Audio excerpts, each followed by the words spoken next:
Good evening and welcome to your primetime news bulletin. Let's start off with a look at the headlines. Agreement to purchase Airbus aircraft in limbo. Who is struggling to provide a construction project to companies that lack experience? Vasanta Samrasinghe explains. Landslide warning issued to the Ratnapura district still in effect. 2 houses damaged after an earth embankment collapsed in Piliyandara. Bandaragama inundated. Information has come to light that Sri Lankan authorities are yet to cancel an order placed by Sri Lankan Airlines to purchase 4 A350-900 Airbus aircraft. When Newsfirst inquired, a high government ranking official said that a group of Airbus representatives will be arriving in Sri Lanka to discuss the fate of the agreement.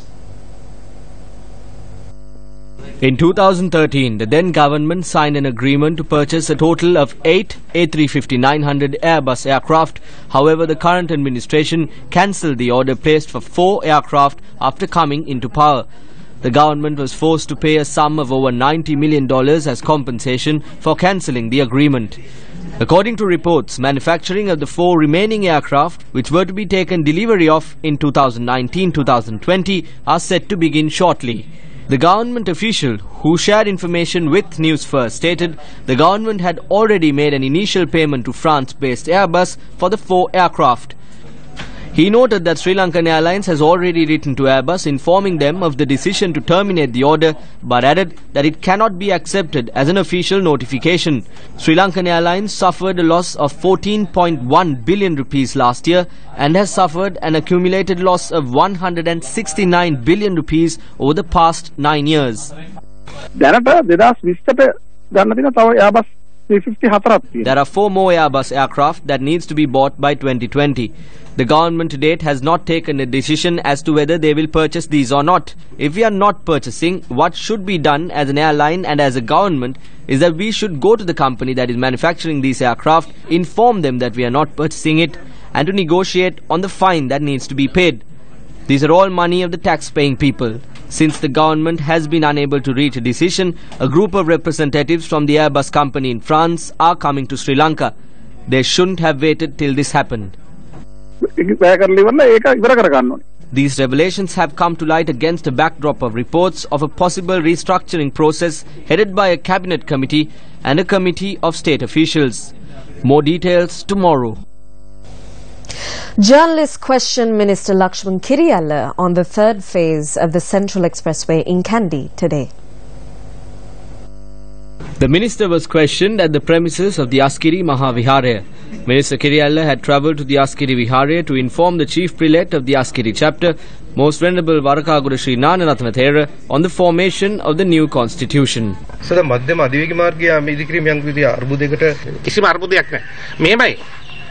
There is no issue. There are people who bid for the project and did not get it. They have gotten together with some media institutions and they are levelling allegations at the government and myself. That is a different matter. There is no issue with the project. There are sinners who are trying to destroy this project. This is the road that will be used to travel to pay homage to the sacred tooth relic. They are all sinners, even the media institutions.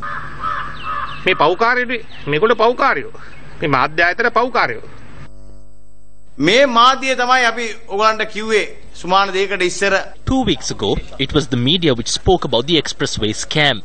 We said Lakshman Kiriyalla was making money out of this and that fraud and corruption in this government is double the amount than the previous government. We also spoke about Malik. That same week, the president convened the respective officials and the subject minister and addressed the matter, saying there are allegations against them surrounding the expressway and the flyover in Valikada. He said that if they wish to clear their name, they should convene the media and respond to their questions. The president said the people would understand then who is wrong here, if it is the media or the minister or the ministry. But having said that, we saw how the minister at 2 press conferences got up and walked out when journalists raised questions. We can show you footage of this if you want.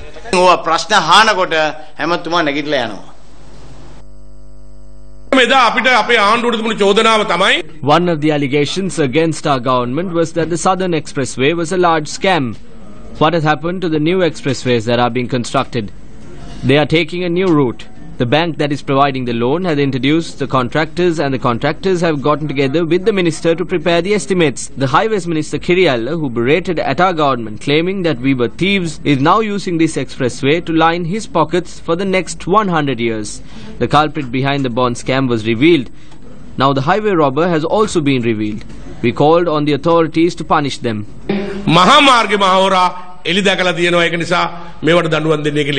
We stand by our reporting. We report, you decide. Now moving on to some other headline-making news. The landslide warning issued to the district of Ratnapura continues to remain in place due to heavy showers in the area. Assistant Director of the Disaster Management Centre, Pradeep Kodipilli, said that several locations surrounding the Ahaliakoda Divisional Secretariat area have been put on alert due to the possibility of landslides. Meanwhile, 2 houses sustained damages due to an earth slip in the Nampamanua area in Piliyandala. Area residents say that there is a high risk of further earth slips occurring. A number of roads leading to houses in the area have also been blocked as a result of the earth slip. Nothing happened till yesterday. Now everyone is waiting for it to happen for a second time. We call on the authorities to take steps to cut down this mound of earth and clear this road. A number of low-lying areas in Haltota Bandaragama have been submerged due to heavy showers. Several low-lying areas along the banks of the Kalukanga have also been submerged due to heavy rain. The Disaster Management Centre has also called on residents living downstream from the Kukulekanga tank to remain vigilant as spill gates remain open. According to data from the Met Department, the highest rainfall over the past 24 hours was reported from the Kukulekanga area, with the figure standing at 118 millimeters. The Met Department also forecasts that the prevalent showery conditions would continue during the next few days. Attending an event in Kilinochchi today, Governor of the Central Bank, Dr. Indrajit Kumaraswamy, shared these views on the financial situation in the region. We are really interested in 3 things. We knew, well, first I should say we understood there was a problem regarding indebtedness in the north.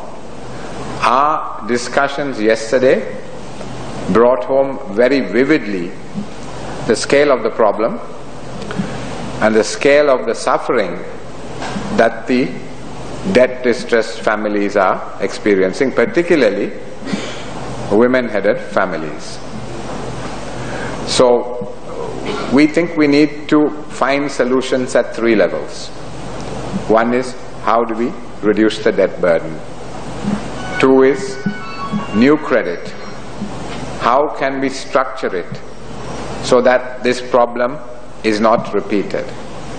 And thirdly, how can we raise awareness and financial literacy amongst the population so that this situation is not repeated and prolonged.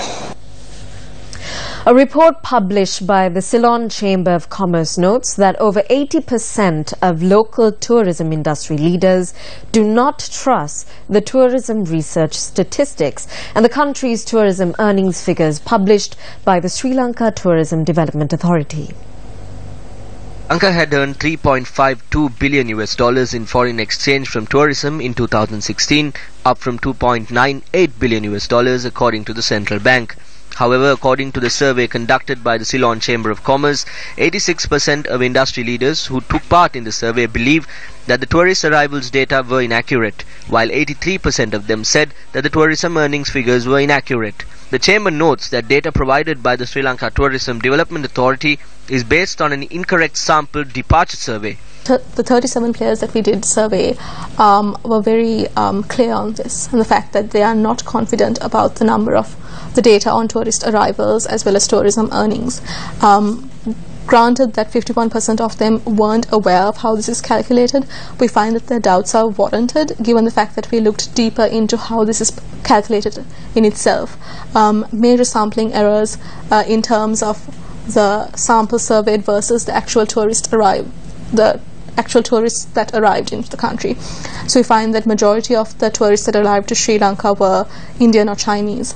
However, this majority of the survey respondents were German, British or from the European region itself, which have serious implications as to the result or the tourism earnings number in itself, because it's calculated based on the average spend per day per tourist, as well as the average length of stay into the number of arrivals.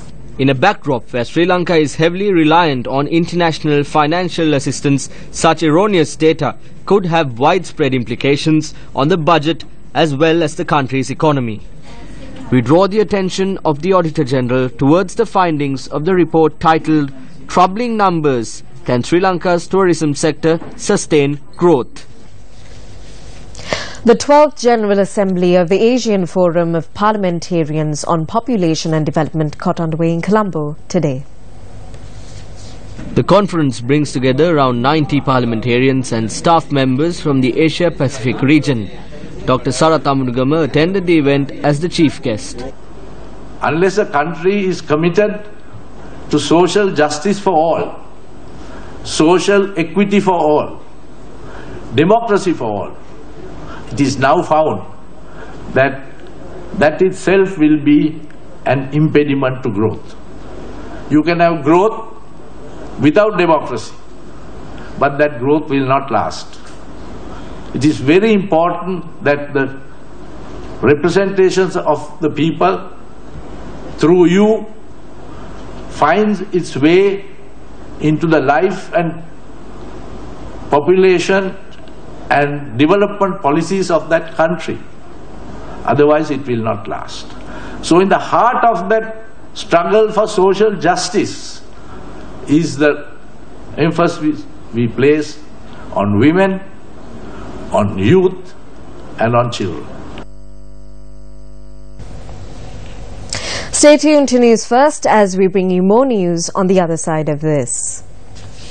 Welcome back to the news. Now looking into more local news. Minister Sajith Premadasa today made a financial donation to the renovation project of the Devarama Vihara public water project implemented under the Samata Sevana project. The estimated cost of the project is 4.5 million rupees. 475 families in the Devarama Vihara area will benefit from the public water project.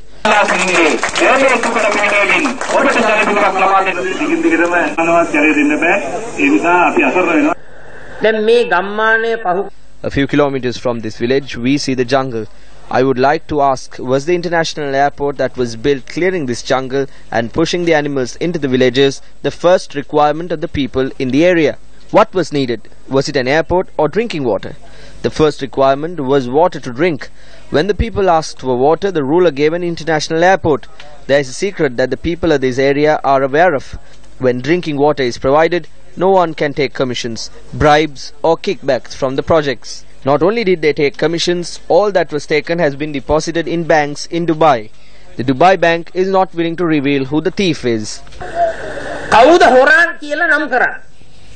The Ratnapura district Balamandala meeting of the Sri Lanka Freedom Party was held today. Fisheries Minister Mahinda Amaraveera shared these views during the event. President Maithripala Sirisena and the rest of the party continues to work to unite the SLFP. He has never made a statement asking anyone to break away or to create a new party. He invites everyone to join hands. I took the message of President Maithripala Sirisena over to the other side. However, they have 10 different opinions. Mahinda says one thing, Basil had a different idea, Gotabe had a different idea, former SLFP minister and the new MPs had different opinions as well. Who are we supposed to talk with?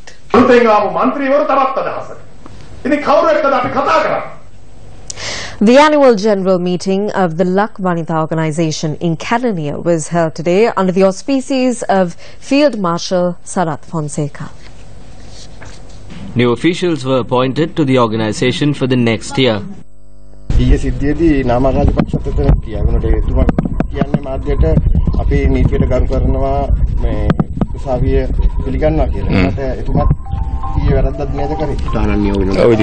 father, their leader, set a precedent by locking Shirani Bandaranayake out of her office, surrounding her house with thugs and using unqualified people like Vimal Weerawansa to chase her out of office. Have they forgotten all this when they make statements saying that they respect the judiciary? Minister of City Planning and Water Supply Rauf Hakim, addressing a function at the Divisional Secretariat in Udunur, expressed his views about the protest that was held yesterday. If the ports and airports that were built by them are not making profits, then some measures must be taken to bring in profits. There is nothing wrong in taking foreign investment for that purpose. This happens all over the world. If we do not bring in foreign investment for large-scale development projects, the country's economy cannot develop. It is a requirement. If it is successful, then politically they will face a difficult situation. They are aware of this, and that is why they are trying to hamper these attempts through protests. These are not problems. The minister expressed these views while attending the opening ceremony of the public water project in the Atilon Vatte area. The minister also noted that his party will contest the upcoming provincial council elections with the United National Party. We will be contesting together with the United National Party, but we will contest as a single party in several areas, including the north and the east. The Kalaturu District Citizen Conference of the JVP was held at the Panadura Town Hall yesterday. There isn't a single thief who went into prison. They go to court, give voice cuts, get remanded occasionally, bail is granted, then they are garlanded and set free. They are fine. They talk about forming governments and make plans for the next round of rip-offs. In the meantime, those who came to power defeating the gang of thieves are robbing banks. Testifying before the commission, Arjuna Mahendran says it was the Prime Minister who advised him on the issuance of bonds.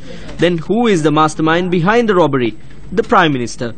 Officials of state banks appear before the commission and say that it was the then Minister of Finance, Ravi Karunanayake, who instructed them to forward low bids. Then Arjuna Mahendran's son-in-law forwards the highest bid and he gets the job. This is planned robbery. The Rajapaksas, who are doing all sorts of things, have suddenly started to get worried and have begun various campaigns against the JVP. They are so paranoid that they even made the former Chief Justice go before courts like an ordinary citizen. Another phase of the National Food Production Battle got underway at the CNA National School in Dompe today under the auspices of Minister of Education Akila Viraj Karyavasam. The National Food Production Battle was launched yesterday. Today marks the Students' Day of the program. Signifying the Student Day of the National Food Production Battle, saplings were planted at the CNA National School by Minister of Education Akila Viraj Karyavasam.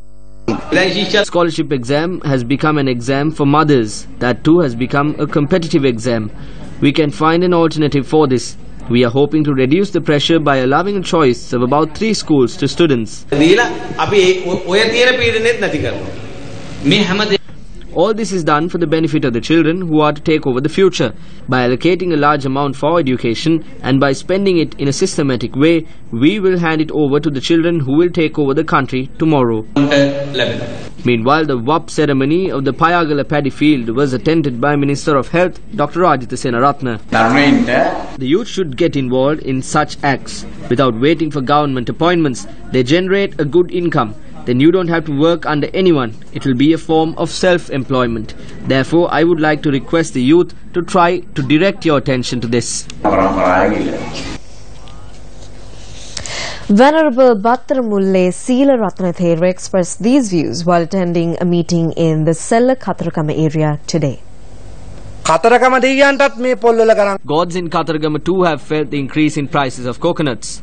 It is the ministers who sell coconuts these days. Back then it was vendors and coconut planters who sold coconuts. Now ministers come into the roads, bring in coconuts from various places, place red signs and sell them.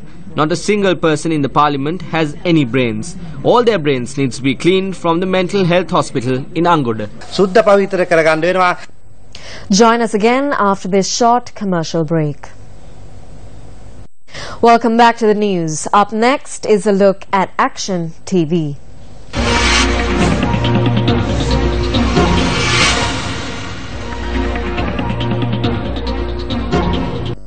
Though volleyball is the country's national sport, the importance given to the sport by the Ministry of Education was displayed once again today at the 33rd All-Island National School Games volleyball venue, Damsara Mahavidyalaya in Sidua.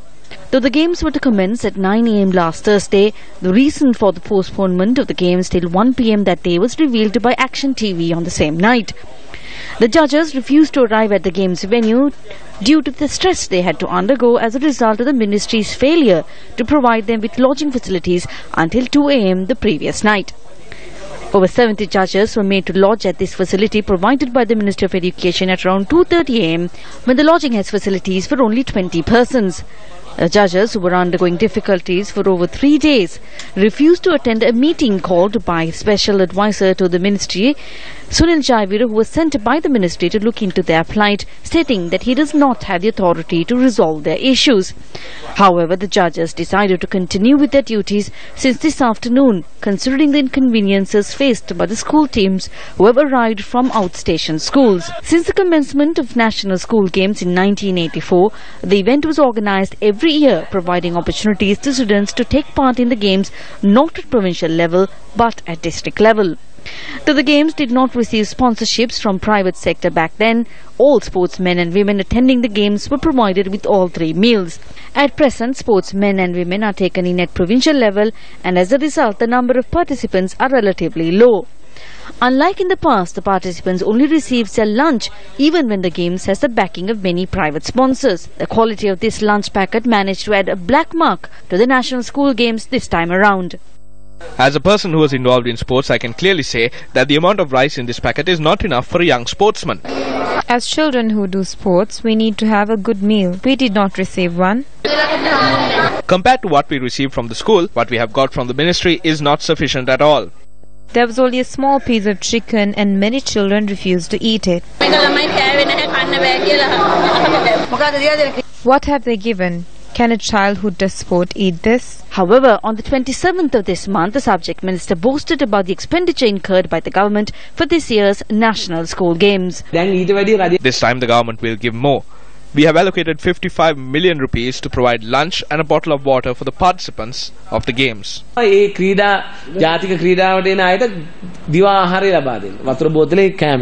Isn't it because unsuitable persons were appointed to positions through the back door that many incidents that tarnished the image of the National School Games were reported this time, even when more money was allocated for the games? Minister of Education, once again, this is over to you.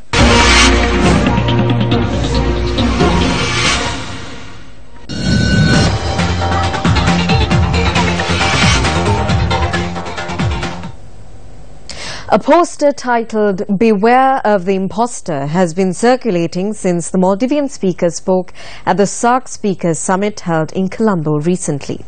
Newsfirst's Chaturanga Hapwarachi spoke to Maldivian Member Parliament Ahmed Mahalouf regarding this development. What's happening in the Maldivian Parliament?